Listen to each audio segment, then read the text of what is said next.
Il existe des mots qui traversent la peau comme des lames aiguisées, des mots qu'on n'oublie jamais parce qu'ils changent tout ce qu'on croyait sur les gens qu'on aime. J'ai entendu ces mots la veille du mariage de ma fille Amélie, prononcés avec un sourire par l'homme qu'elle avait choisi pour passer le reste de sa vie.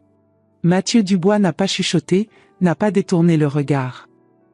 Il m'a regardé directement dans la cuisine de ma propre maison à Lyon, cette maison que j'avais construite brique par brique au cours de 40 années de travail comme couturière, et il a dit avec un calme effrayant que le plus beau cadeau de mariage que je pouvais offrir au couple serait de disparaître complètement de leur vie.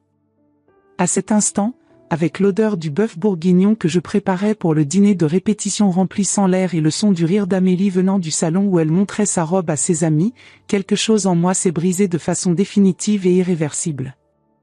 Je venais de poser le plat en porcelaine bleue sur le comptoir, ce même plat qui avait appartenu à ma grand-mère et que je prévoyais d'offrir à Amélie avec la maison, quand Mathieu est entré dans la cuisine en fermant la porte derrière lui avec un soin calculé.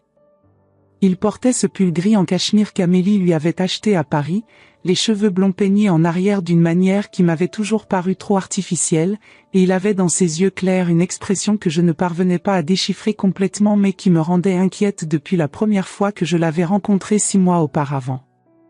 Pendant tout ce temps, j'avais essayé d'écarter la sensation de malaise qu'il me causait, me convainquant que c'était simplement la crainte naturelle d'une mère voyant sa fille se marier, la peur de la perdre au profit d'une autre famille, d'une autre vie qui n'inclurait plus ces dimanches après-midi où nous cuisinions ensemble et parlions de tout. Mais à cet instant, avec Mathieu m'observant avec ce sourire qui n'atteignait pas ses yeux, j'ai compris que mon instinct m'avait alerté de quelque chose de bien plus sinistre que de simple jalousie maternelle. Il s'est approché du comptoir, a pris une olive du plateau d'apéritif que j'avais préparé et l'a mangée lentement, comme s'il évaluait le goût, m'évaluait moi, évaluait jusqu'où il pouvait aller avec cette conversation. La pluie d'octobre frappait les fenêtres avec force, créant un rythme constant qui rendait d'une certaine façon le silence entre nous encore plus lourd et menaçant. J'ai continué à remuer la sauce, essayant de garder mes mains occupées pendant que j'attendais qu'il dise ce qu'il était venu dire, parce qu'il était évident qu'il était entré ici avec un but précis et que ce moment n'était ni fortuit ni accidentel. « Madame Perrault » a-t-il commencé avec cette voix contrôlée qu'il utilisait quand il voulait paraître poli mais qui portait un ton condescendant impossible à ignorer, nous devons avoir une conversation franche, adulte, sur l'avenir. Je me suis retourné pour le regarder, tenant toujours la cuillère en bois, et j'ai hoché la tête en silence, sentant mon cœur s'accélérer avec une anxiété que je ne pouvais pas expliquer rationnellement. Amélie est une femme merveilleuse, a-t-il continué, mais elle a un problème sérieux qui entrave notre relation et nos projets d'avenir. Elle est excessivement attachée à vous, excessivement dépendante de cette dynamique mère-fille qui, franchement, aurait dû mûrir depuis longtemps. J'ai senti le sang monter à mon visage, mais je me suis forcée à rester silencieuse, à le laisser terminer ce qu'il avait à dire avant de réagir. Il a fait quelques pas dans la cuisine, touchant distraitement les objets comme s'il était le propriétaire de cet espace, de ce foyer que j'avais construit seul après que mon mari Pierre soit mort d'une crise cardiaque quand Amélie n'avait que 12 ans. Après le mariage, a-t-il poursuivi, Amélie et moi allons vivre ici, dans cette maison que vous avez promis de nous offrir, et sincèrement je pense que ce serait beaucoup plus sain pour tout le monde, surtout pour notre mariage, si vous trouviez un autre endroit où vivre. Un appartement plus petit, peut-être dans un autre quartier, quelque chose qui vous donnerait de l'indépendance et nous donnerait l'espace nécessaire pour construire notre propre famille sans interférence.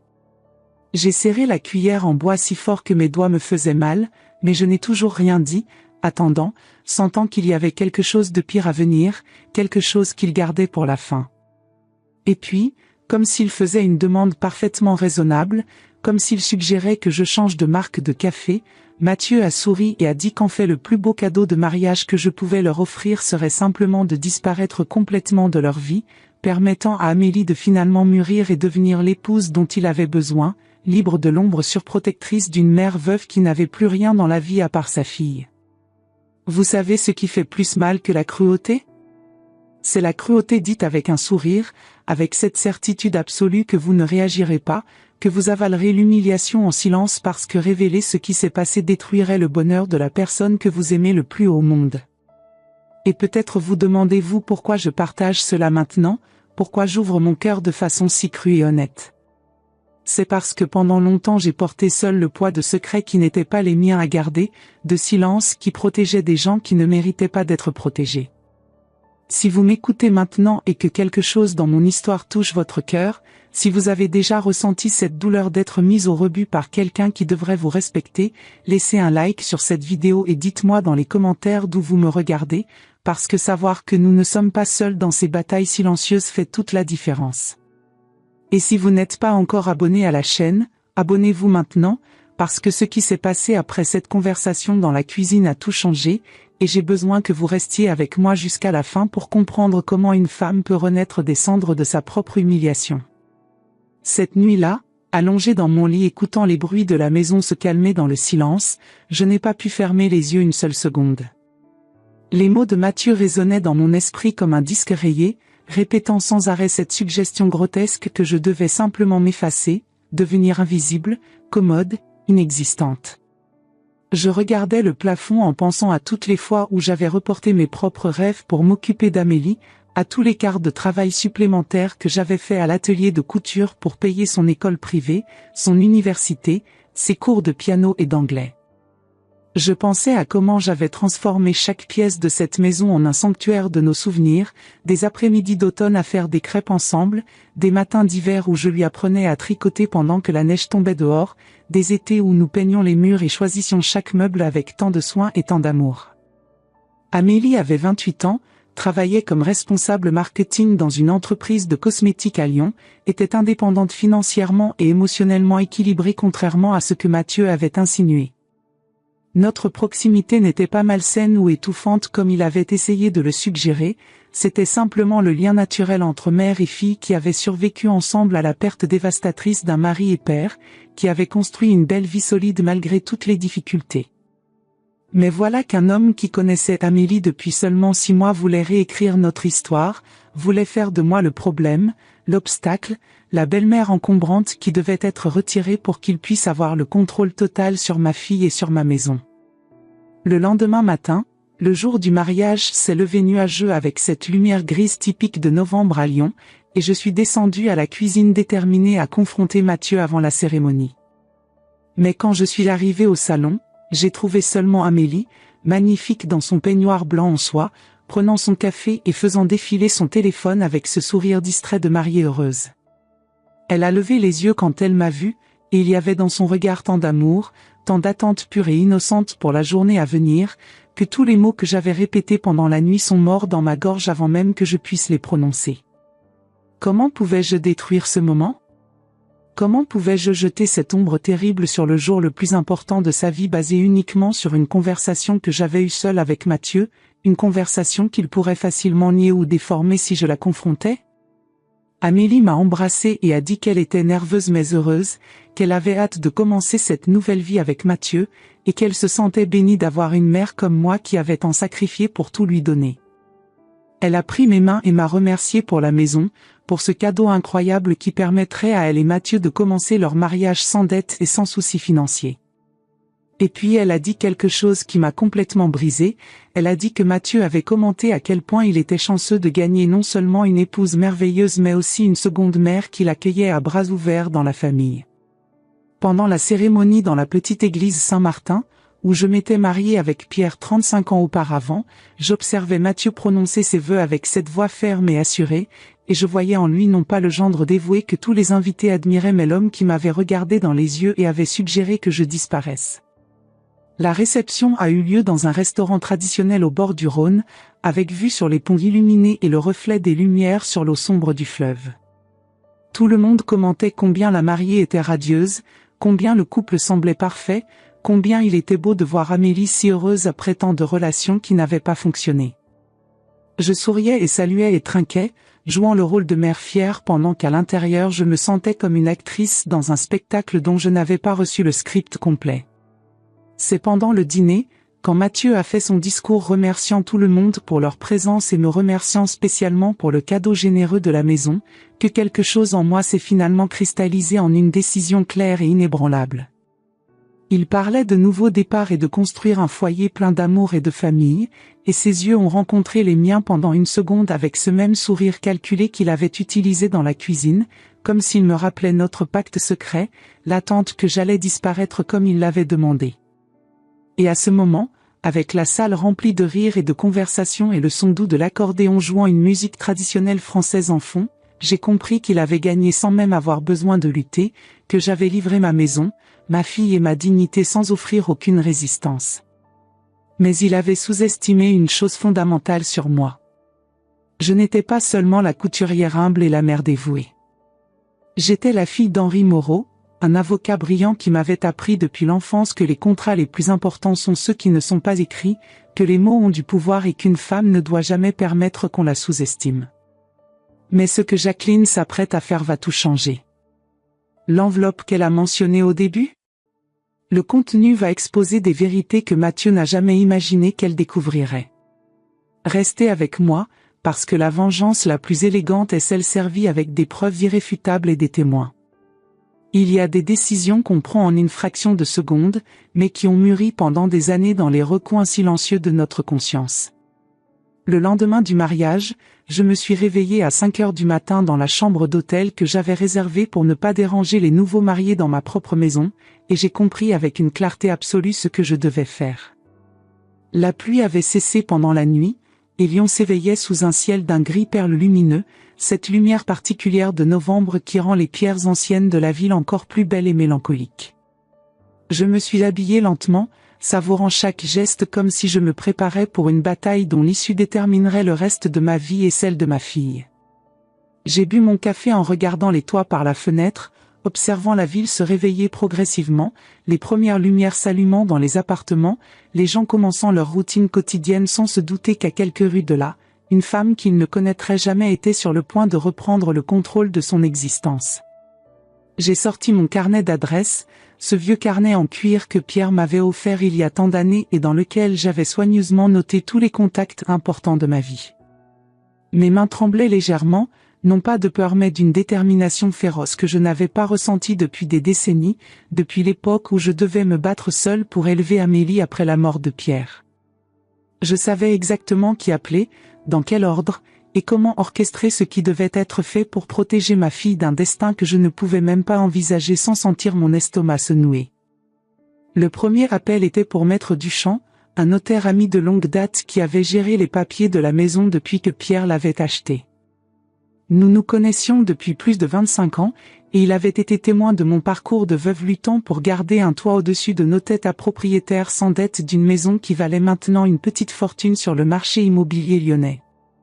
Je lui ai expliqué que je voulais vendre la propriété immédiatement, que je ne donnerais finalement pas la maison en cadeau comme je l'avais promis, et que j'avais besoin que tous les documents soient prêts dans les 48 heures.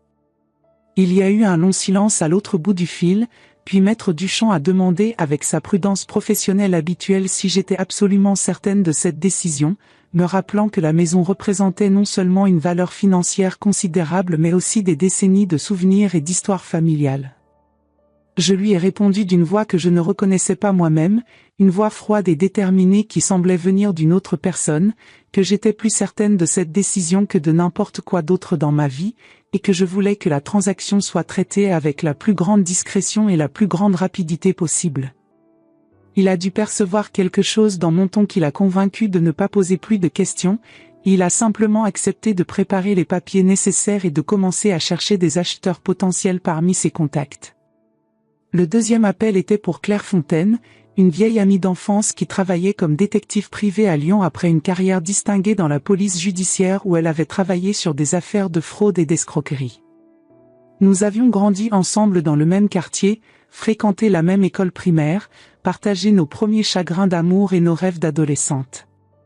La vie nous avait ensuite séparés pendant des années, elle poursuivant sa carrière dans les forces de l'ordre pendant que je me concentrais sur ma famille et mon travail de couturière, mais nous avions renoué contact récemment lors d'une réunion d'anciennes élèves du lycée organisée dans un restaurant du Vieux-Lyon. Cette soirée de retrouvailles avait été étrange et émotive, remplie de rires nostalgiques et de silences mélancoliques pendant que nous regardions toutes les routes différentes que nos vies avaient prises. Claire m'avait parlé de son divorce récent, de ses enfants maintenant adultes qui vivaient à Paris et Marseille, et de son travail de détective privé qui l'avait amené à voir les côtés les plus sombres de la nature humaine. Elle avait raconté des histoires d'hommes et de femmes qui vivaient des doubles vies, de conjoints qui escroquaient leurs partenaires, de personnes qui n'étaient absolument pas ce qu'elles prétendaient être.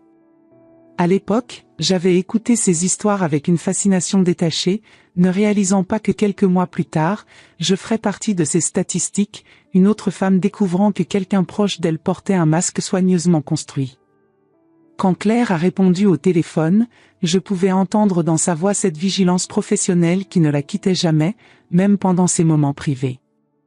Je lui ai raconté ma conversation avec Mathieu dans la cuisine, chaque mot qu'il avait prononcé, chaque geste qu'il avait fait, et surtout l'intuition profonde et persistante que quelque chose n'allait pas chez cet homme au-delà de sa simple arrogance et de son manque de respect. Je lui ai demandé de faire des recherches approfondies sur lui, sur son passé, sur ses finances, sur ses relations précédentes, sur tout ce qui pourrait révéler qui il était vraiment au-delà du masque charmant qu'il portait. Claire a écouté en silence, ne m'interrompant que pour poser des questions précises et techniques sur des détails que je n'aurais pas pensé importants mais qui, selon elle, pourraient être cruciaux pour son investigation. Elle m'a demandé le nom complet de Mathieu, sa date de naissance si je la connaissais, les endroits où il prétendait avoir vécu auparavant, les noms de ses employeurs actuels et passés, tout ce que je pouvais me rappeler d'Amélie ayant mentionné au cours des 6 derniers mois.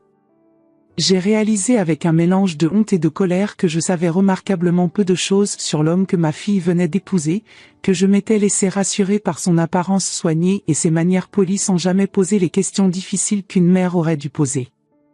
Quand j'ai terminé de lui fournir toutes les informations dont je disposais, Claire est restée silencieuse pendant un moment qui m'a paru durer une éternité, et puis elle a dit quelque chose qui a fait courir un frisson glacé le long de ma colonne vertébrale. Elle a dit que les hommes qui demandaient à leur nouvelle belle-mère de disparaître de la vie de leurs épouses suivaient généralement un schéma très spécifique, un schéma qu'elle avait vu dans de nombreuses affaires d'isolement et de manipulation au cours de sa carrière. Elle m'a expliqué que la première étape de ce type de comportement consistait toujours à couper les victimes de leur réseau de soutien, particulièrement des membres de la famille qui pourraient voir à travers les mensonges et offrir de l'aide quand les choses tournaient mal.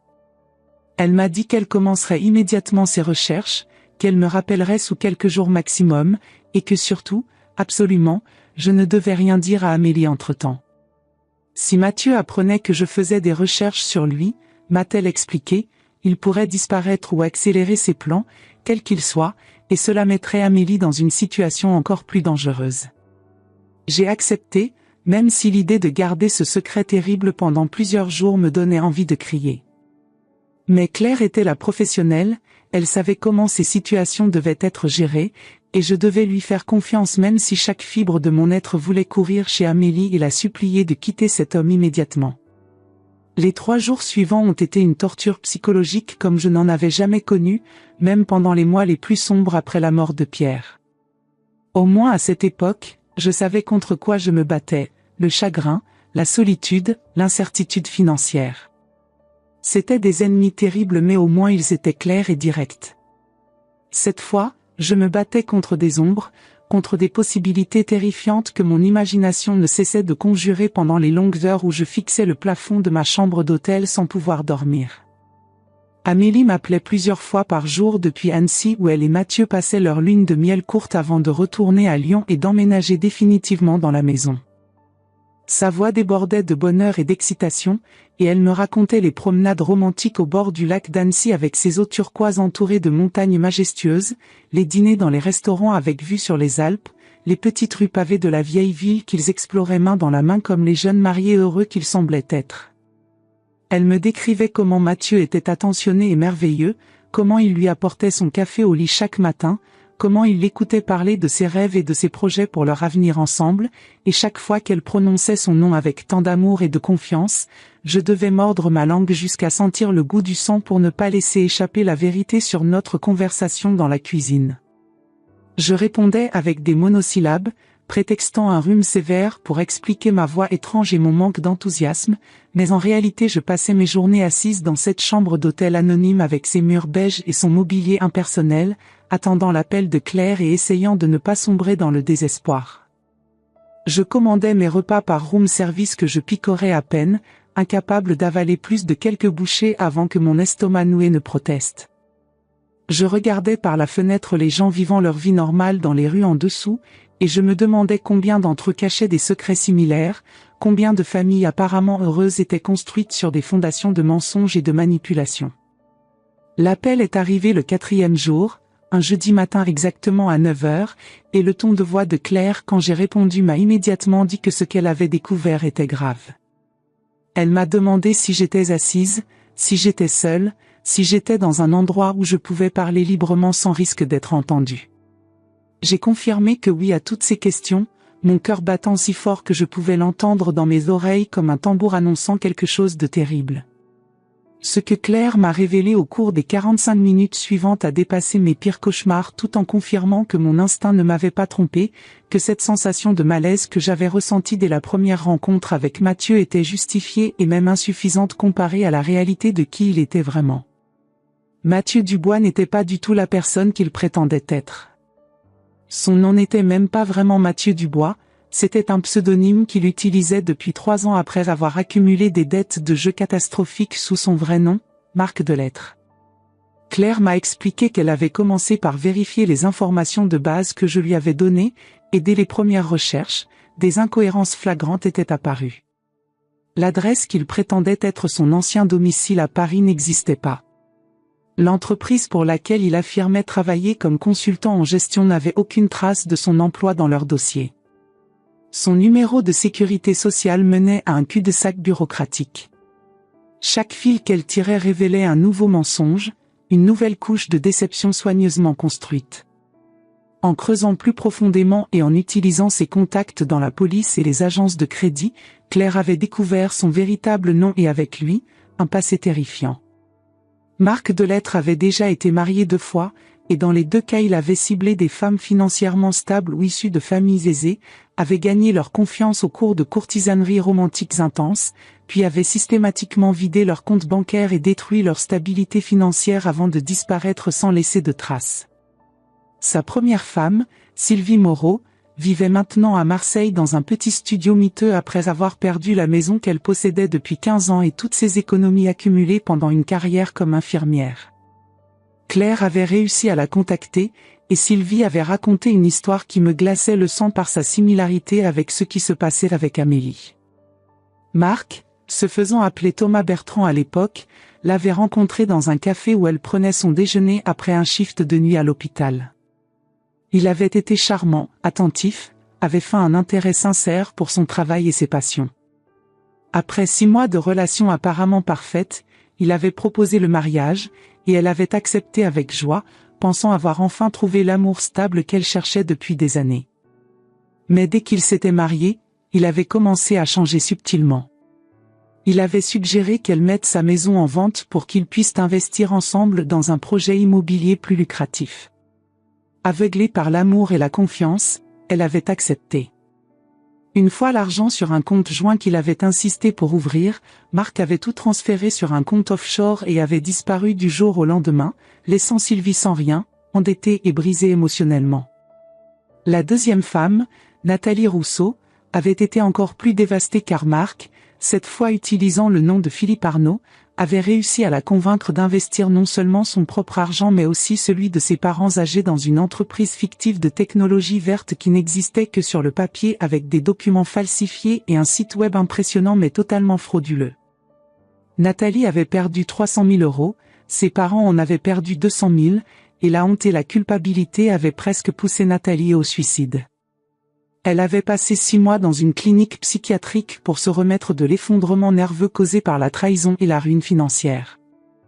Les 2 femmes avaient porté plainte auprès de la police, mais Marc avait toujours réussi à disparaître avant que les autorités ne puissent l'arrêter, changeant de ville, de nom, d'apparence même parfois avec des changements de couleur de cheveux ou de style vestimentaire, recommençant le même schéma avec une nouvelle victime innocente dans une nouvelle région de France. Il était devenu expert dans l'art de lire les vulnérabilités des gens, de comprendre exactement ce qu'une femme solitaire ou en manque d'affection voulait entendre, et de jouer ce rôle à la perfection jusqu'à ce qu'il obtienne ce qu'il voulait. Et maintenant, c'était le tour d'Amélie, ma fille unique, de tomber dans les griffes de ce prédateur qui avait perfectionné son art de la manipulation au fil des années et des victimes. Claire m'a expliqué que Marc avait probablement choisi Amélie non seulement pour sa stabilité financière et sa position professionnelle respectable, mais surtout parce qu'il savait qu'elle hériterait bientôt de ma maison, une propriété qui valait facilement 400 000 € sur le marché immobilier actuel de Lyon, peut-être même plus avec le bon acheteur. Son plan était transparent maintenant que j'avais toutes les pièces du puzzle étalées devant moi comme un jeu de cartes morbide. Me faire disparaître de la vie d'Amélie sous prétexte de favoriser leur indépendance et leur vie de couple, s'installer confortablement dans la maison que je lui avais promise en cadeau de mariage, passer quelques mois à gagner encore plus sa confiance en jouant le rôle du mari parfait, puis convaincre Amélie de mettre la propriété en vente pour soi-disant investir dans un projet professionnel ambitieux qu'il prétendrait vouloir développer, empocher l'argent de la vente, et disparaître en laissant ma fille sans rien, brisée émotionnellement et financièrement ruinée comme toutes celles qui l'avaient précédée. J'ai remercié Claire d'une voix que je ne reconnaissais pas, une voix froide et déterminée qui ne m'appartenait pas vraiment mais qui venait de cette partie de moi que j'avais toujours gardée enfouie, cette partie de moi qui était la fille d'Henri Moreau, l'avocat qui ne reculait jamais devant un combat difficile, et qui savait que parfois la justice ne vient pas des tribunaux trop lents et trop compliqués mais de nos propres mains quand nous avons le courage de les utiliser. Je lui ai demandé de compiler tous ces documents, tous ces témoignages des victimes précédentes, toutes ces preuves photographiques et bancaires dans un dossier complet avec des déclarations notariées de Sylvie et Nathalie qui accepteraient de témoigner de ce qu'il leur avait fait. Claire a travaillé jour et nuit, mobilisant tous ses contacts dans les forces de l'ordre et les agences de renseignement pour rassembler un dossier qui serait inattaquable et indéniable. 3 jours plus tard, elle m'a remis une enveloppe Kraft épaisse qui contenait tout ce dont j'avais besoin pour détruire les illusions de Mathieu, ou Marc, ou quel que soit son vrai nom, et sauver ma fille d'un destin terrible qui autrement l'aurait détruite comme il avait détruit toutes les autres femmes qui avaient eu le malheur de croiser son chemin. Amélie et Mathieu sont rentrés de leur lune de miel un dimanche soir, et ils sont venus directement à la maison, leur maison maintenant selon eux, avec des valises pleines de souvenirs et des yeux brillants de projets d'avenir. J'étais là pour les accueillir, ayant quitté ma chambre d'hôtel pour cette confrontation que je savais inévitable. J'avais même préparé un dîner élaboré avec tous les plats préférés d'Amélie, le gratin dauphinois crémeux qu'elle adorait depuis l'enfance, la salade niçoise avec les tomates les plus fraîches que j'avais pu trouver au marché, le poulet rôti aux herbes de Provence exactement comme je le faisais les dimanches de son enfance. Pendant tout le repas, j'ai écouté Mathieu parler de ses plans grandioses pour rénover la cuisine avec des appareils dernier cri et un îlot central moderne, pour transformer le grenier poussiéreux en bureau lumineux avec des fenêtres de toit qui laisseraient entrer la lumière naturelle, pour peut-être même ajouter une extension dans le jardin qui pourrait servir de salle de jeu quand ils auraient des enfants. Il parlait de ma maison, de la maison que Pierre et moi avions achetée et entretenue pendant des décennies, comme si c'était déjà entièrement la sienne, comme si j'avais déjà disparu de l'équation comme il l'avait exigé, et je voyais Amélie boire chacune de ses paroles avec une admiration et un amour qui me serrait le cœur jusqu'à le faire saigner. Après le dîner, quand Amélie est montée prendre une douche longue pour laver la fatigue du voyage, je me suis retrouvée seule avec Mathieu dans le salon baigné par la lumière douce des lampes que j'avais allumées. Il sirotait son cognac dans le verre en cristal qui avait appartenu à mon père, les pieds confortablement posés sur la table basse ancienne qui portait encore les marques des jeux d'Amélie enfant, et il m'a regardé avec ce sourire suffisant que je détestais maintenant de tout mon être, ce sourire qui disait qu'il avait gagné, qu'il contrôlait la situation, que j'étais simplement un obstacle temporaire qu'il avait déjà réussi à contourner. La lumière du matin entrait par les grandes fenêtres du salon, créant des motifs dorés sur le parquet ancien, et j'étais assise à la table de la salle à manger avec une tasse de café que je ne buvais pas vraiment, simplement pour avoir quelque chose à tenir entre mes mains tremblantes. Mathieu était parti aux premières lueurs de l'aube après notre confrontation qui s'était prolongée jusqu'à 3 heures du matin, et maintenant il me restait la partie la plus difficile de toute cette histoire. Parler à Amélie, détruire son monde parfait, briser les illusions qu'elle nourrissait sur son mariage tout neuf. J'entendais ses pas à l'étage, le son de l'eau coulant dans la salle de bain, et chaque minute qui passait rendait mon estomac plus noué et mes mains plus moites. Elle est descendue vers 8 heures, fraîche et souriante dans son peignoir blanc, et elle s'est arrêtée net en voyant mon visage. « Maman », elle a dit immédiatement avec cette intuition qu'elle avait toujours eue concernant mes humeurs, « qu'est-ce qui ne va pas ? Où est Mathieu ? Pourquoi tu as l'air d'avoir pleuré toute la nuit ? Je lui ai fait signe de s'asseoir, j'ai servi du café dans sa tasse préférée, celle avec les petites fleurs bleues que nous avions achetées ensemble lors d'un voyage à Strasbourg il y a des années, et j'ai commencé à parler d'une voix que je m'efforçais de garder stable malgré les émotions qui menaçaient de me submerger complètement. Je lui ai tout raconté. La conversation dans la cuisine la veille du mariage, les mots cruels de Mathieu sur comment je devais disparaître de leur vie, ma décision de faire des recherches sur lui, les révélations terrifiantes que Claire avait découvertes sur son passé de prédateur et d'escroc. Amélie m'écoutait sans bouger, sa tasse de café suspendue à mi-chemin entre la table et ses lèvres, et je voyais son visage passer par toutes les émotions possibles, l'incrédulité, le déni, la confusion, puis lentement, terriblement, l'acceptation douloureuse que peut-être, juste peut-être, sa mère disait la vérité sur l'homme qu'elle venait d'épouser. Quand j'ai terminé et que j'ai poussé l'enveloppe Kraft vers elle sur la table, elle l'a regardée comme si c'était un serpent venimeux prêt à mordre, et pendant un long moment elle n'a pas fait un geste pour la toucher. Puis, avec des mains tremblantes, elle a ouvert l'enveloppe et a commencé à examiner les documents un par un, lisant les témoignages des femmes que Mathieu avait détruites, regardant les photos qui prouvaient indéniablement qu'il avait menti sur chaque aspect de son identité et de son passé. J'ai vu les larmes commencer à couler sur ses joues, silencieuses d'abord puis se transformant en sanglots profonds qui secouaient tout son corps, et j'ai voulu la prendre dans mes bras mais elle s'est écartée violemment, me repoussant avec une force qui m'a surprise et blessée. « Tu savais » elle a crié entre ses sanglots, « tu savais depuis avant le mariage et tu ne m'as rien dit. Tu m'as laissé me marier avec lui, prononcer ses vœux, faire ses promesses devant tout le monde alors que tu savais qu'il était un menteur et un escroc. Comment tu as pu me faire ça ? Comment tu as pu me laisser vivre dans cette illusion même un seul jour de plus ? » Sa colère était légitime, je le comprenais, mais elle se trompait sur la chronologie et je devais la corriger.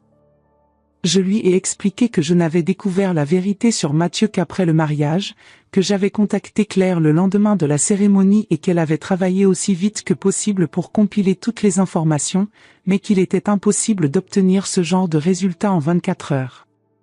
Amélie s'est effondrée sur sa chaise, la tête dans ses mains, et elle pleurait maintenant d'une façon qui me déchirait le cœur parce que je reconnaissais ce type de pleurs, c'étaient les mêmes que j'avais versés quand Pierre était mort et que je m'étais retrouvée seule avec une enfant à élever et un avenir incertain.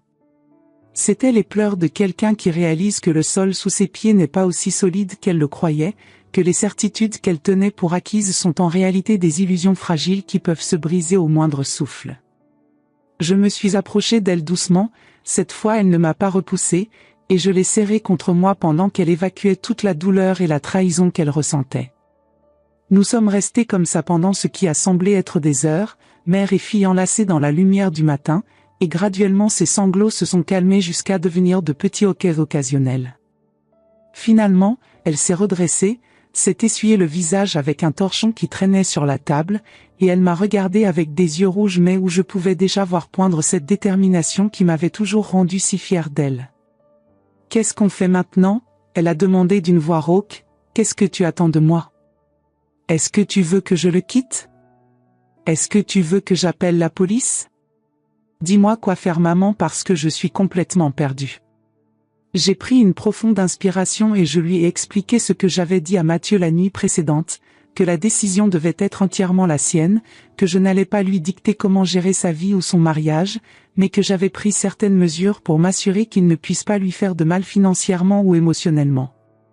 Je lui ai parlé de la vente de la maison, du fait que j'avais déjà trouvé un acheteur et que la transaction serait finalisée dans 2 semaines, ce qui signifiait que Mathieu ne pourrait jamais mettre la main sur cette propriété ou sur l'argent qu'elle représentait.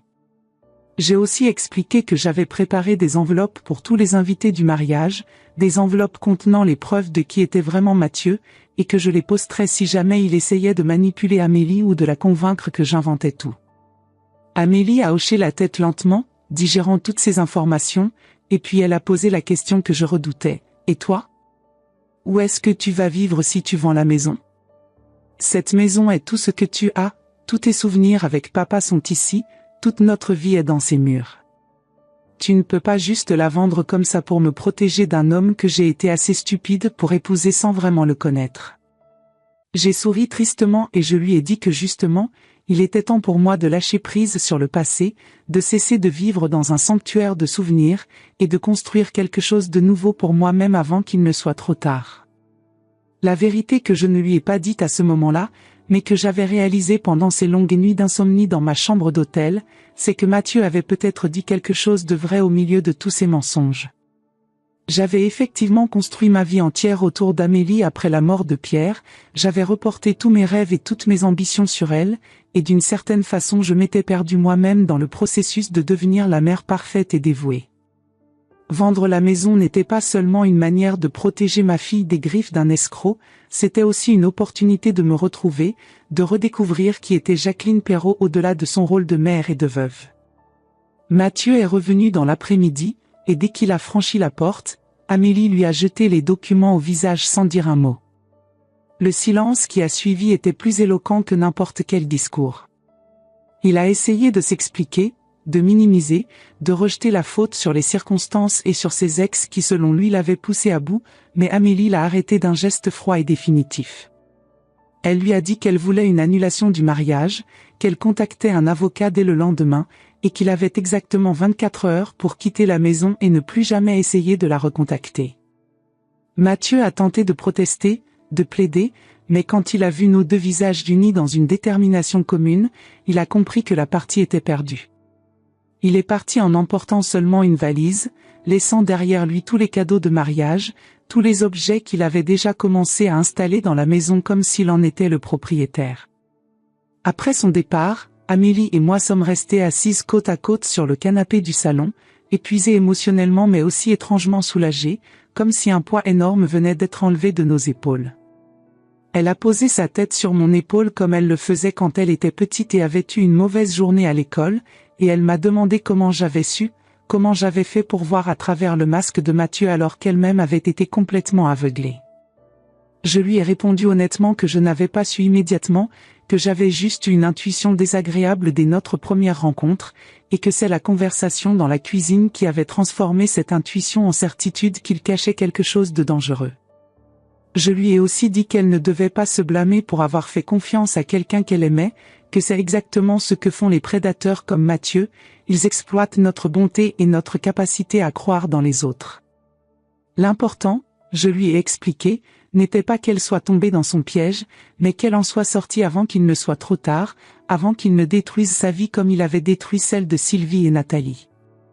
Les 2 semaines qui ont suivi ont été un tourbillon d'activités et d'émotions contradictoires qui m'ont fait passer par tous les états possibles entre l'espoir et le désespoir, entre la détermination féroce et les moments de doute où je me demandais si je faisais vraiment la bonne chose.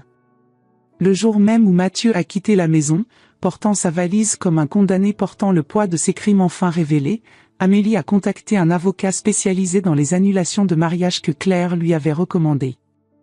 Maître Bernard était une femme dans la cinquantaine qui avait passé toute sa carrière à défendre des victimes d'abus et de fraude conjugale, et elle a accueilli Amélie dans son bureau avec une compassion professionnelle qui a immédiatement mis ma fille à l'aise. Grâce aux preuves exhaustives que nous avions rassemblées démontrant sans l'ombre d'un doute que Mathieu, ou plutôt Marc, avait menti sur absolument chaque aspect de son identité, de son passé et de ses intentions réelles, le processus d'annulation a été étonnamment rapide et relativement simple du point de vue légal. Maître Bernard a expliqué qu'un mariage contracté sous de fausses identités et avec une intention frauduleuse claire pouvait être annulé plutôt que simplement dissous par divorce, ce qui signifiait qu'aux yeux de la loi, c'était comme si le mariage n'avait jamais existé. Cette distinction était importante pour Amélie, qui voulait effacer complètement cette erreur de son histoire officielle plutôt que de porter à jamais la marque d'un divorce dans ses documents. Parallèlement aux démarches légales d'Amélie, je finalisais la vente de la maison avec Maître Duchamp, et bien que chaque signature sur les documents officiels me faisait mal au cœur d'une manière que je n'avais pas anticipée, je savais au plus profond de mon être que c'était la bonne décision non seulement pour protéger Amélie financièrement mais aussi pour me libérer moi-même d'un passé auquel je m'accrochais avec beaucoup trop de force et qui m'empêchait de vivre pleinement le temps qui me restait. Cette maison était magnifique, remplie de souvenirs précieux, mais elle était aussi devenue une cage dorée où je m'étais enfermé pendant des décennies en pensant que préserver le passé était la même chose qu'honorer ceux que nous avons perdus. Les nouveaux propriétaires étaient un jeune couple dans la trentaine, Sophie et Laurent, avec 2 enfants adorables, Lucas qui avait 6 ans et Emma qui en avait 4. Quand ils ont visité la propriété pour la dernière fois avant la signature finale des documents de vente, je les observais avec un mélange de mélancolie et de paix en les voyant regarder chaque pièce avec émerveillement et en les entendant planifier déjà où ils mettraient leurs meubles, quelle couleur ils choisiraient pour repeindre les chambres des enfants qui avaient encore le papier peint à fleurs que j'avais installé quand Amélie était petite. Sophie s'est arrêtée longuement dans la cuisine, touchant le comptoir en marbre que Pierre avait fait installer pour notre 10e anniversaire de mariage, et elle m'a dit avec des larmes dans les yeux combien elle trouvait cette maison spéciale, combien elle pouvait sentir l'amour et les soins qui avaient été investis dans chaque détail au fil des années. Elle m'a promis qu'il prendrait soin de la maison, qu'il l'aimerait comme elle méritait d'être aimée, et à ce moment-là j'ai su que je faisais le bon choix en leur passant le flambeau. C'était comme reconnaître que mon chapitre dans ces murs était terminé mais que l'histoire de la maison elle-même continuerait, enrichie par de nouveaux rires, de nouvelles célébrations, de nouveaux souvenirs qui se superposeront aux anciens comme des couches de peinture fraîche recouvrant mais n'effaçant jamais complètement ce qui était dessous. Avec l'argent de la vente, une somme considérable qui représentait plus de liberté financière que je n'en avais jamais eu dans toute ma vie, j'ai acheté un appartement plus petit mais incroyablement lumineux dans le quartier de la Croix-Rousse, ce quartier historique de Lyon perché sur une colline est connu pour ses traboules mystérieuses et son histoire de tisserand rebelle. L'appartement se trouvait au dernier étage d'un immeuble du 19e siècle magnifiquement restauré, avec une terrasse spacieuse qui donnait sur les toits de tuiles rouges de Lyon et offrait une vue magnifique et directe sur la basilique de Fourvière qui s'illuminait chaque soir au coucher du soleil comme un phare spirituel veillant sur la ville. C'était un espace qui n'était qu'à moi, sans fantôme du passé dans chaque coin, sans souvenir de pierres attachées à chaque meuble et chaque tableau sur les murs, sans l'ombre de mon rôle de mère dévouée envahissant chaque décision de décoration ou d'aménagement. Pour la première fois depuis des décennies, je pouvais choisir des couleurs simplement parce que je les aimais, pas parce qu'elles coordonnaient avec les meubles hérités de ma belle-mère. Je pouvais décider de l'agencement des pièces en fonction de mes besoins et de mes désirs, pas en fonction de ce qui serait le plus pratique pour recevoir Amélie et sa famille future. C'était libérateur d'une façon que je n'aurais jamais pu imaginer avant de le vivre. J'ai aussi décidé d'utiliser une partie substantielle de l'argent de la vente pour réaliser un rêve que j'avais nourri secrètement depuis des décennies mais que j'avais toujours repoussé en me disant qu'il était trop tard, trop risqué, trop égoïste de dépenser de l'argent pour moi quand il y avait toujours des besoins plus pressants ailleurs. J'ai ouvert mon propre atelier de haute couture, quelque chose de petit et exclusif, pas une grande entreprise avec des dizaines d'employés et des lignes de production mécanisées, mais un véritable atelier d'artisans où je pourrais créer des pièces uniques et sur mesure pour des clients qui appréciaient vraiment l'artisanat exceptionnel et le travail manuel minutieux que représente chaque vêtement fait main avec des techniques traditionnelles qui se perdent de plus en plus dans notre monde de mode rapide et jetable. J'ai loué un espace charmant dans une petite rue pavée près de la place des Terreaux, un local qui avait autrefois abrité un atelier de tissage au 19e siècle et qui conservait encore certains des métiers à tisser originaux que j'ai décidé de garder comme décoration et comme hommage aux artisans qui m'avaient précédé dans cet espace. J'ai fait installer de grandes fenêtres qui laissaient entrer une lumière naturelle abondante, essentielle pour juger correctement les couleurs et les textures des tissus. J'ai acheté les meilleurs outils et équipements, des machines à coudre industrielles de qualité professionnelle aux mannequins de couture ajustables, en passant par une collection impressionnante de tissus fins que j'ai commandés auprès de fournisseurs en Italie et en France réputés pour leur excellence. L'ouverture de l'atelier a été célébrée lors d'une petite réception intime où j'ai invité des amis de longue date, d'anciennes clientes pour qui j'avais cousu au fil des années, et quelques journalistes de la presse locale spécialisés dans la mode et l'artisanat. Amélie était là bien sûr, rayonnante de fierté pour sa mère qui osait enfin poursuivre ses propres ambitions plutôt que de vivre uniquement à travers elle. Elle m'a aidé à accrocher mes premières créations sur les cintres élégants que j'avais fait installer le long des murs blancs de l'atelier, et en regardant ces robes et ces vestes que j'avais conçues avec tant de passion et d'attention aux détails, j'ai ressenti une satisfaction profonde que je n'avais jamais connue même pendant les années où j'élevais Amélie, même pendant les années de mon mariage avec Pierre qui avait été heureuse mais toujours marquée par le sentiment que je m'étais aimée. Propres aspirations en veilleuse. Amélie, de son côté, a commencé un processus de guérison qui n'était pas linéaire mais qui montrait des progrès constants et encourageants au fil des semaines et des mois. Elle a déménagé temporairement dans mon nouvel appartement pendant que nous cherchions un logement convenable pour elle, quelque chose qui lui permettrait de recommencer sa vie avec une ardoise propre, dans un quartier différent de Lyon où elle ne risquerait pas de croiser par hasard des endroits chargés de souvenirs de Mathieu ou des gens qui l'avaient connue comme la jeune mariée rayonnante qu'elle avait été brièvement. Ces semaines où nous avons vécu ensemble dans mon appartement de la Croix-Rousse ont été différentes de tout ce que nous avions connu auparavant dans notre relation mère-fille. Ce n'était plus une dynamique de mère protectrice qui s'inquiétait constamment et fille dépendante qui cherchait toujours l'approbation maternelle, mais plutôt deux femmes adultes qui se soutenaient mutuellement à travers des périodes difficiles de transition et de transformation personnelle. Nous cuisinions ensemble le soir après nos journées de travail respectives, non pas parce que c'était mon devoir de nourrir ma fille mais parce que nous apprécions ce moment de partage et de création collaborative.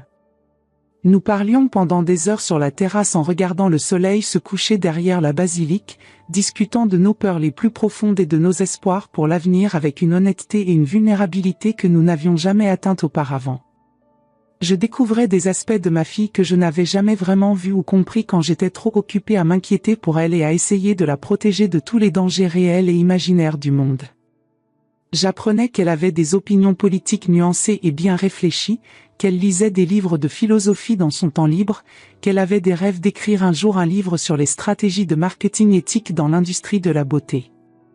C'était comme découvrir une amie proche que j'avais connue toute ma vie mais dont je n'avais jamais vraiment écouté les pensées les plus intimes parce que j'étais trop préoccupée par mon rôle de mère pour simplement être présente en tant que personne.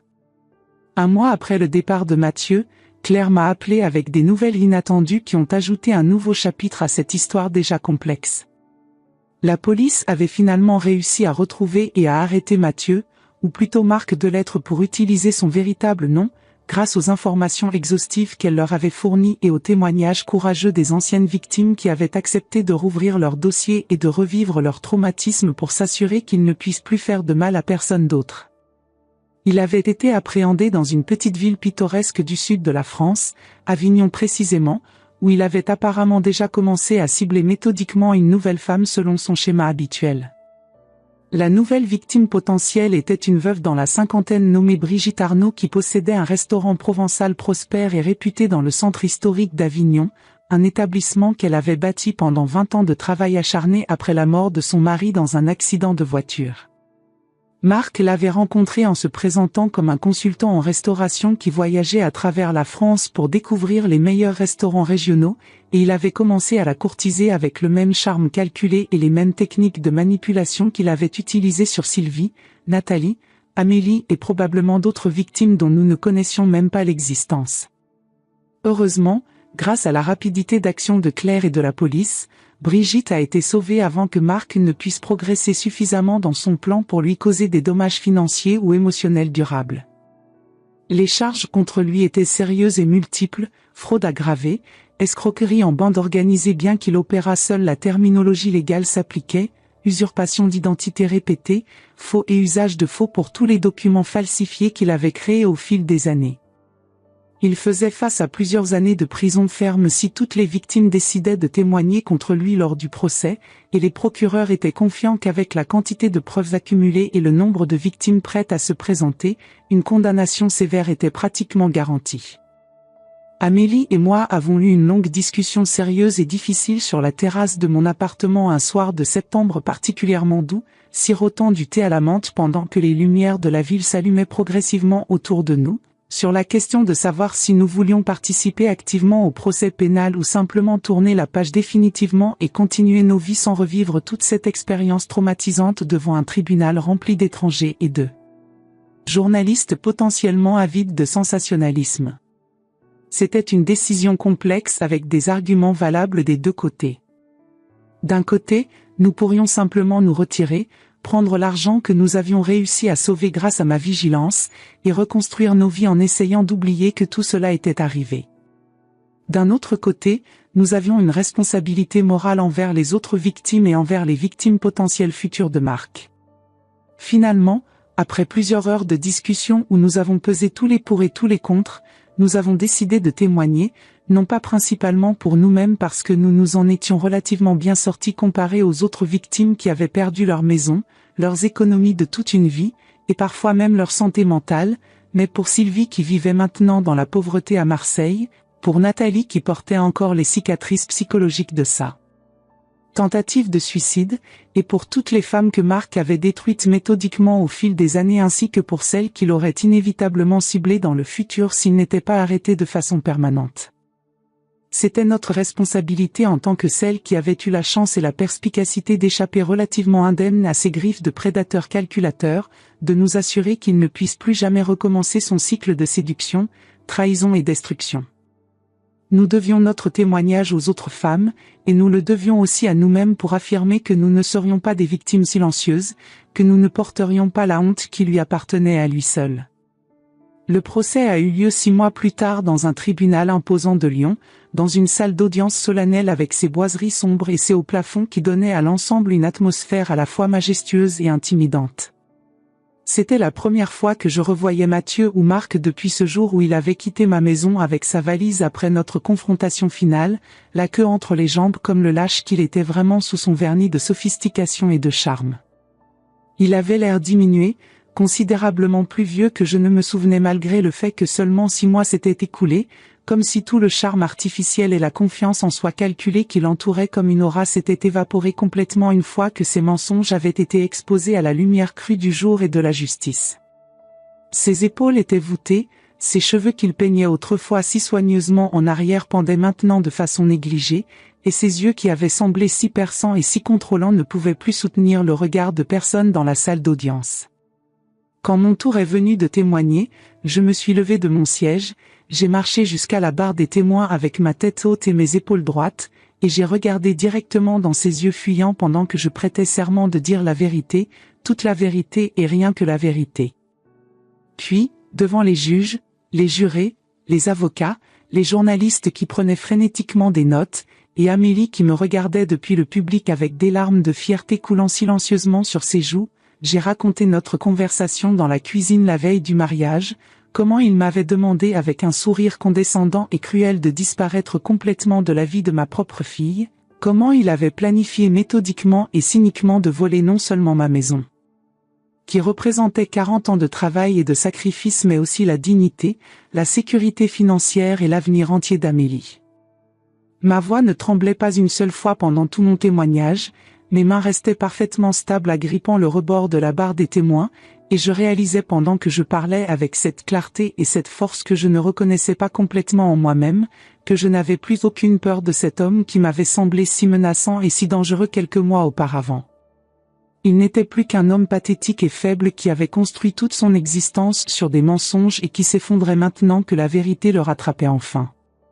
Après mon témoignage sont venus ceux de Sylvie et de Nathalie, et c'était déchirant d'entendre leurs histoires racontées dans leurs propres mots, de voir la douleur encore fraîche sur leurs visages malgré les années qui s'étaient écoulées depuis leur propre trahison. Sylvie a parlé de comment elle avait dû recommencer sa vie à zéro dans la cinquantaine, travaillant 2 emplois pour payer un loyer qu'elle pouvait à peine se permettre, vivant avec la honte constante d'avoir été assez stupide pour faire confiance à quelqu'un qui ne pensait à elle que comme une marque sur une liste de victimes. Nathalie a parlé avec une voix brisée de comment elle avait pensé au suicide pendant des mois après avoir réalisé qu'elle avait non seulement perdu tout son argent mais aussi celui de ses parents âgés qui comptaient sur elle, de comment elle ne pouvait plus se regarder dans un miroir sans voir une idiote naïve qui avait détruit sa propre famille par sa crédulité. Puis est venu le témoignage d'Amélie, et je pense que c'était le moment le plus difficile de tout le procès pour moi personnellement, plus difficile même que de raconter ma propre histoire. Ma fille s'est tenue devant le tribunal et a parlé de comment elle avait cru avoir trouvé l'amour véritable, comment elle avait planifié un avenir avec cet homme, comment elle s'était imaginée vieillir avec lui et peut-être élever des enfants ensemble. Elle a parlé de la trahison dévastatrice qu'elle avait ressentie en découvrant que chaque mot qu'il lui avait dit était un mensonge, que chaque moment d'intimité qu'ils avaient partagé était une performance calculée de sa part, que leur mariage entier n'était qu'une transaction frauduleuse pour lui. Mais elle a aussi parlé, et c'est ce qui m'a fait pleurer pour la première fois de tout le procès, de comment cette expérience terrible l'avait finalement rapprochée de moi d'une façon qu'elle n'aurait jamais imaginé possible, de comment elle avait appris que l'amour véritable n'était pas celui des partenaires romantiques qui pouvaient vous trahir mais celui d'une mère qui était prête à vendre sa propre maison et à sacrifier ses propres souvenirs pour protéger sa fille. Elle a dit que Marc lui avait pris beaucoup de choses, sa confiance, son innocence, sa foi dans les gens, mais qu'il lui avait aussi donné involontairement quelque chose de précieux, une compréhension profonde et renouvelée de ce qui comptait vraiment dans la vie. Après tous les témoignages qui ont duré 3 jours complets d'audience, après que les avocats de l'accusation aient présenté des montagnes de preuves documentaires et photographiques, après que l'avocat de la défense ait essayé faiblement de plaider que son client méritait de la clémence parce qu'il avait lui-même été victime d'une enfance difficile et d'une addiction au jeu, le jury s'est retiré pour délibérer. Ils ont délibéré pendant 2 jours longs et angoissants avant de revenir avec un verdict que tout le tribunal attendait avec une tension palpable. Coupable. Coupable sur tous les chefs d'accusation sans exception. La salle d'audience est restée silencieuse pendant un moment après que le président du jury a prononcé le verdict, puis il y a eu un murmure collectif de satisfaction et de soulagement. Marc Delettre, l'homme qui se faisait appeler Mathieu Dubois ou Thomas Bertrand ou Philippe Arnaud selon ses besoins, a été condamné à 8 ans de prison ferme sans possibilité de libération conditionnelle avant d'avoir purgé au moins 5 ans, et en plus il devait rembourser toutes les sommes qu'il avait volées à ses victimes, ce qui prendrait probablement le reste de sa vie étant donné qu'il n'avait aucun actif légitime et aucune compétence professionnelle réelle au-delà de sa capacité pathologique à mentir et à manipuler les émotions des autres. Quand le juge a prononcé la sentence finale avec sa voix grave et autoritaire qui ne laissait aucune place à l'appel ou à la négociation, j'ai regardé Amélie assise à côté de moi sur le banc réservé aux parties civiles, et j'ai vu sur son visage non pas de la satisfaction vengeresse ou de la joie malveillante mais simplement une résolution tranquille et mature, comme si elle fermait définitivement un chapitre extrêmement douloureux de sa vie et était enfin prête mentalement et émotionnellement à commencer un nouveau chapitre qui serait écrit selon ses propres termes et non selon les manipulations de quelqu'un d'autre. Les mois qui ont suivi le procès ont apporté des transformations que je n'aurais jamais pu imaginer même dans mes rêves les plus optimistes pendant ces nuits sombres où je fixais le plafond de ma chambre d'hôtel en me demandant si nous allions survivre à cette épreuve. Mon atelier de couture a rapidement gagné une réputation excellente et croissante dans les cercles de la mode locale et même au-delà grâce aux bouche à oreille enthousiastes de clientes satisfaites qui appréciaient profondément le fait que chaque pièce que je créais était absolument unique et conçue spécifiquement pour mettre en valeur leurs corps individuels, leur personnalité distincte et leur style de vie particulier plutôt que de simplement suivre aveuglément les tendances de la mode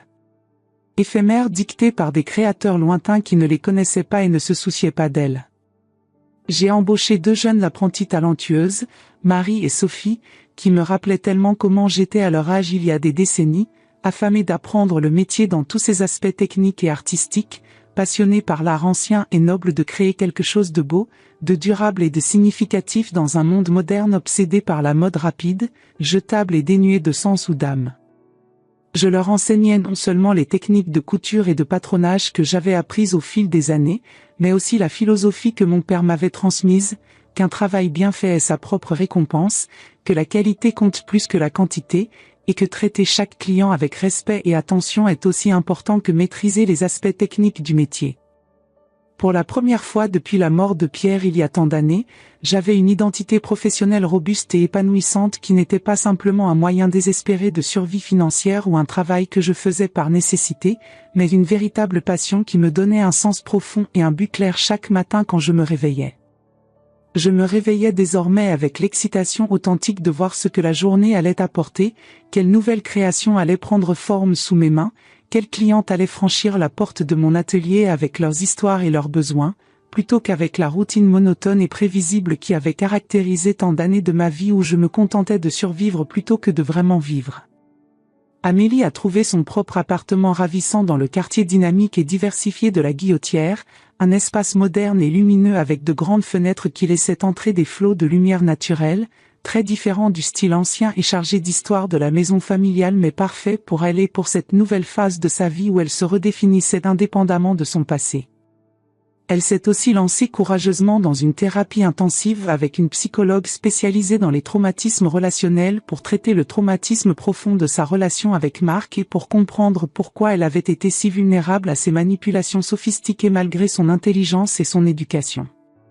Ce processus thérapeutique n'a pas été facile ou linéaire et il y a eu des rechutes difficiles et des moments de doute intense où elle se demandait si elle pourrait jamais faire confiance à nouveau à quelqu'un ou si elle était irrémédiablement brisée, mais graduellement au fil des séances hebdomadaires, j'ai vu ma fille devenir progressivement plus forte, plus consciente d'elle-même et de ses patterns comportementaux, plus capable de reconnaître les signaux d'alarme subtils dans les relations. Et de poser des limites saines et fermes avec les gens autour d'elle sans se sentir coupable ou égoïste. Un an jour pour jour après ce mariage désastreux qui avait failli détruire nos vies, Amélie et moi avons organisé une petite cérémonie privée et intime dans mon appartement avec une poignée d'amis proches et de membres de la famille que nous chérissions.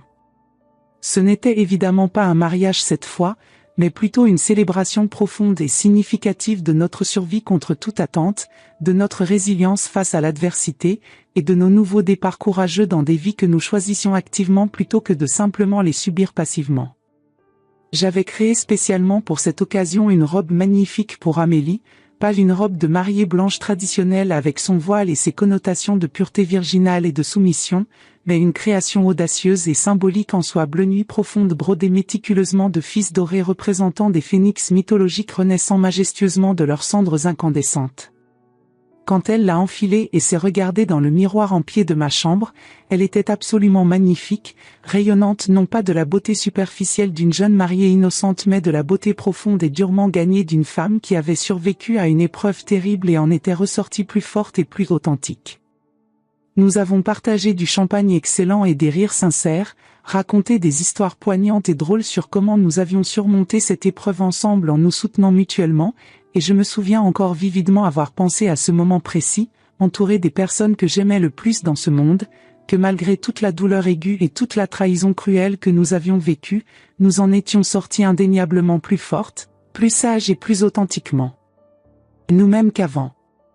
Cette histoire aurait pu logiquement se terminer là, avec une morale relativement simple et rassurante sur la résilience humaine et la force indestructible des liens familiaux authentiques, mais la vie dans sa complexité infinie a réservé encore une surprise totalement inattendue que je n'aurais jamais pu anticiper. 2 ans après le procès qui avait envoyé Marc en prison, j'ai reçu dans ma boîte aux lettres une lettre soigneusement écrite provenant de la prison de Saint-Quentin-Fallavier où il purgeait sa peine. Je l'ai regardée pendant plusieurs jours sans l'ouvrir, la déplaçant d'un endroit à l'autre dans mon appartement, hésitant constamment entre la curiosité naturelle de savoir ce qu'il pouvait bien avoir à me dire après tout ce temps et la réticence profonde à rouvrir une porte psychologique que j'avais fermée si soigneusement et avec tant d'efforts. Finalement, par une froide matinée de janvier où la neige tombait doucement sur Lyon transformant la ville en un paysage de contes de fées monochrome, j'ai déchiré l'enveloppe avec des mains légèrement tremblantes et j'ai lu les quelques pages denses qu'elle contenait, écrites dans une écriture soignée qui contrastait étrangement avec le contenu brutal de ce qu'elle révélait. C'était une lettre d'excuse, mais pas du genre manipulateur, calculé et intéressé auquel je m'attendais complètement après tout ce que je savais de son caractère. Marc, ou plutôt l'homme qui écrivait maintenant sous son vrai nom de marque de lettres et qui semblait avoir enfin cessé de se cacher derrière des pseudonymes et des identités fictives, écrivait avec une honnêteté brutale et sans phare sur comment il avait passé ces 2 années enfermé en prison à travailler intensivement avec un psychologue pénitentiaire spécialisé dans les troubles de la personnalité sur ses problèmes profondément enracinés de dépendance au jeu qui avait commencé à l'adolescence et ses patterns destructeurs de comportement qui l'avaient mené à détruire tant de vies innocentes. Il reconnaissait explicitement et sans détour tout ce qu'il avait fait, pas seulement à Amélie et à moi mais à toutes les femmes qu'il avait cyniquement blessées et financièrement ruinées au fil des années de son existence parasitaire, et il n'offrait aucune excuse facile, aucune justification confortable, aucune tentative de minimiser ou de rationaliser ses actions abominables. Il écrivait simplement et directement qu'il comprenait maintenant avec une clarté douloureuse la profondeur absolue du mal qu'il avait causé à tant de personnes innocentes qui ne lui avaient fait aucun tort et qui ne méritaient certainement pas le traitement qu'il leur avait infligé, qu'il passait chaque jour de son incarcération à essayer sincèrement de devenir une meilleure personne même si cela ne réparerait jamais et ne pourrait jamais réparer les vies qu'il avait si cavalièrement détruites. Pour son propre gain éphémère. Il terminait sa lettre en disant qu'il voulait que je sache, sans attendre ou espérer aucune réponse ou pardon de ma part, que ma force et ma détermination inébranlable à protéger ma fille l'avaient forcé pour la première fois de toute sa vie adulte à se regarder honnêtement dans un miroir métaphorique et à voir vraiment le monstre qu'il était devenu, et que ce moment de vérité brutale avait été le début de son long et difficile chemin vers une possible rédemption.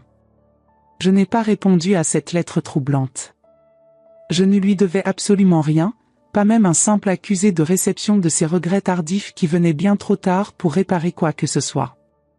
Mais je l'ai gardé soigneusement plié dans un tiroir verrouillé de mon bureau dans l'atelier, et parfois quand je travaille tard le soir sur une création particulièrement complexe et que l'atelier est silencieux à part le bruit rythmique de ma machine à coudre, je pense à cette lettre et à ce qu'elle représente dans toute sa complexité. La possibilité théorique de rédemption même pour les pires personnes si elles font vraiment et sincèrement l'effort de changer, la complexité fondamentale de la nature humaine qui permet à même les individus les plus destructeurs de découvrir éventuellement leur conscience, et l'importance cruciale de la justice non pas comme simple vengeance satisfaisante mais comme opportunité potentielle de croissance et de transformation pour absolument toutes les parties impliquées dans une tragédie. Aujourd'hui, alors que j'approche de mes 70 ans, et quand je regarde en arrière avec la sagesse que seules les années peuvent apporter sur ces 2 années tumultueuses qui ont commencé avec cette terrible conversation dans ma cuisine et qui ont transformé irréversiblement chaque aspect de mon existence, je ressens paradoxalement une gratitude étrange et inattendue pour Marc malgré absolument tout le mal conscient et délibéré qu'il a essayé de nous faire. Sans son intrusion toxique dans nos vies, je serais probablement encore en train de vivre dans cette grande maison remplie jusqu'au comble de souvenirs du passé que je vénérais plus que mon propre présent, définissant ma valeur et mon identité uniquement à travers mon rôle limitant de mère dévouée, n'osant jamais poursuivre courageusement mes propres rêves professionnels et personnels de peur irrationnelle de trahir d'une manière ou d'une autre la mémoire sacrée de Pierre ou de délaisser égoïstement Amélie qui n'avait en réalité plus besoin de cette protection étouffante depuis des années. Ces mots cruels et calculés sur comment je devais disparaître complètement m'ont forcé brutalement mais nécessairement à examiner ma vie avec une honnêteté impitoyable que je n'avais jamais osé avoir auparavant, et ironiquement, en essayant consciemment de me détruire et de m'effacer, il m'a involontairement donné la motivation puissante et nécessaire pour me reconstruire en quelque chose de beaucoup plus fort, plus authentique et plus épanoui que ce que j'avais jamais été auparavant. Amélie a rencontré quelqu'un de nouveau il y a maintenant 8 mois, un professeur de lycée passionné et attentionné nommé Thomas qui enseigne la littérature française avec un enthousiasme contagieux et qui l'a courtisée avec une patience remarquable pendant des mois entiers avant qu'elle n'accepte même d'aller simplement prendre un café avec lui tant elle était encore méfiante et blessée par son expérience avec Marc.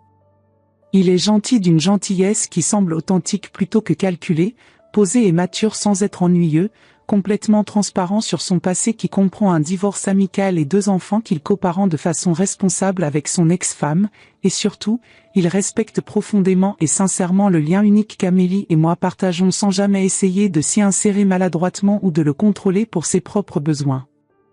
Ils parlent maintenant prudemment de peut-être se marier dans quelques années quand ils se connaîtront mieux et auront construit une fondation solide de confiance mutuelle, mais cette fois sans aucune précipitation inconsidérée, sans pression sociale ou familiale, juste 2 personnes matures qui se découvrent lentement et méthodiquement et qui construisent délibérément quelque chose de solide et de durable sur une fondation inébranlable de confiance, de respect mutuel et de communication honnête. Quant à moi personnellement, j'ai découvert à presque 70 ans qu'il n'est vraiment jamais trop tard pour recommencer audacieusement, pour se réinventer complètement, pour trouver de la joie authentique et un sens profond dans des endroits totalement inattendus. Mon atelier prospère au-delà de mes espérances les plus optimistes, j'ai maintenant un cercle social actif et enrichissant de femmes fascinantes qui partagent ma passion pour la couture artisanale et l'artisanat traditionnel, et je me réveille littéralement chaque matin avec l'excitation palpable de voir ce que la journée va apporter plutôt qu'avec la routine monotone et déprimante qui caractérisait tant d'années grises de ma vie antérieure. J'ai même commencé courageusement à prendre des cours hebdomadaires de tango argentin dans une école de danse du quartier, quelque chose que Pierre et moi avions toujours parlé de faire ensemble un jour mais n'avions jamais trouvé le temps ou le courage de réellement entreprendre, et j'ai découvert avec un plaisir immense que j'adore la musique passionnée et mélancolique et les mouvements expressifs et sensuels de cette danse qui me font sentir vivante et présente dans mon corps d'une façon que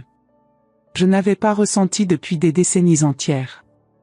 Si je pouvais voyager dans le temps et parler directement à la Jacqueline d'il y a 3 ans, celle qui brodait méticuleusement le voile de sa fille et planifiait généreusement de donner sa maison précieuse en cadeau de mariage sans réaliser qu'elle donnait aussi sa propre dignité et son avenir, je lui dirais avec toute la sagesse que j'ai acquise que parfois les plus grandes trahisons apparentes nous mènent paradoxalement aux plus grandes transformations personnelles. Je lui dirais fermement de faire confiance à son intuition profonde quand quelque chose ne semble pas juste même si elle ne peut pas l'expliquer rationnellement, de ne jamais avoir peur de protéger férocement ce qu'elle aime même si cela signifie briser douloureusement des illusions confortables, et surtout, de se rappeler constamment qu'elle est infiniment plus que juste une mère dévouée ou une veuve fidèle, qu'elle est une femme complète et complexe avec ses propres désirs légitimes et ses propres rêves qui méritent absolument d'être poursuivis avec passion. Je lui dirais que disparaître de la façon que Marc le voulait égoïstement aurait été une tragédie terrible et irréparable, mais que disparaître consciemment de ma vie ancienne et limitée pour renaître courageusement en quelque chose de nouveau, de plus fort et de plus authentique a été le plus grand cadeau que je me sois jamais fait à moi-même dans toute mon existence. Et c'est exactement ce que j'ai fait finalement. Quand Marc m'a dit cruellement de disparaître, j'ai réalisé son souhait, mais absolument pas de la façon qu'il imaginait arrogamment dans ses calculs manipulateurs. J'ai disparu définitivement de la version de moi-même qui était trop effacée, trop excessivement dévouée aux autres au détriment systématique de son propre bonheur et de sa propre réalisation, trop douloureusement attachée au passé révolu pour pouvoir embrasser courageusement le futur qui s'offrait à moi. Et à la place de cette femme diminuée et résignée, j'ai émergé progressivement en une femme qui comprend maintenant profondément que la vraie générosité authentique envers ceux qu'on aime n'est pas de s'effacer complètement pour eux dans un sacrifice malsain, mais de leur montrer puissamment par l'exemple comment vivre une vie pleine, authentique, courageuse et profondément satisfaisante. C'est la leçon que j'ai apprise de la façon la plus dure possible, mais c'est aussi celle dont je suis la plus profondément reconnaissante aujourd'hui quand je regarde ma vie transformée et que je réalise que chaque jour est désormais un cadeau que je choisis activement de vivre pleinement. Il y a des moments dans la vie où nous devons choisir entre être convenable ou être vrai. Entre nous effacer pour ne pas déranger ou nous affirmer même quand cela fait mal. J'ai choisi de disparaître, oui, mais pas de la façon qu'il voulait. J'ai disparu de la femme qui acceptait les miettes, qui se contentait des ombres, qui croyait que son unique valeur résidait dans son sacrifice silencieux. Et aujourd'hui, à 69 ans, je vis plus intensément que je ne l'ai jamais fait. Cette histoire que je viens de vous raconter n'est pas seulement la mienne. C'est peut-être aussi un peu la vôtre, ou celle de quelqu'un que vous aimez profondément. Alors dites-moi, depuis quel coin de France ou du monde francophone m'écoutez-vous en ce moment même ? De Paris, de Lyon, d'Alger, de Montréal, de Bruxelles ? Et surtout, partagez avec moi dans les commentaires, auriez-vous eu le courage de faire ce que j'ai fait ? Avez-vous déjà dû choisir entre protéger quelqu'un que vous aimez et préserver la paix superficielle ? Avez-vous déjà senti qu'on vous demandait de disparaître pour la commodité des autres ? Vos histoires comptent autant que la mienne. Chaque fois que vous partagez votre vérité, vous donnez à une autre femme la force de reconnaître la sienne. Nous ne sommes pas seuls dans ces batailles silencieuses, et vos mots peuvent être exactement ce dont quelqu'un a besoin pour trouver son propre courage. Si cette histoire vous a touché, si elle a réveillé quelque chose en vous que vous pensiez endormi depuis longtemps, abonnez-vous à cette chaîne. Parce que chaque semaine, je partage ici des histoires de femmes qui ont refusé de disparaître, qui ont trouvé leur force quand tout semblait perdu, qui ont compris qu'il n'est jamais trop tard pour recommencer. Nous méritons toutes d'être vues, entendues et respectées, peu importe notre âge. Et parfois, la disparition la plus puissante est celle où nous cessons d'être invisibles pour les autres et commençons enfin à être visibles pour nous-mêmes. Racontez-moi votre histoire. Je vous écoute.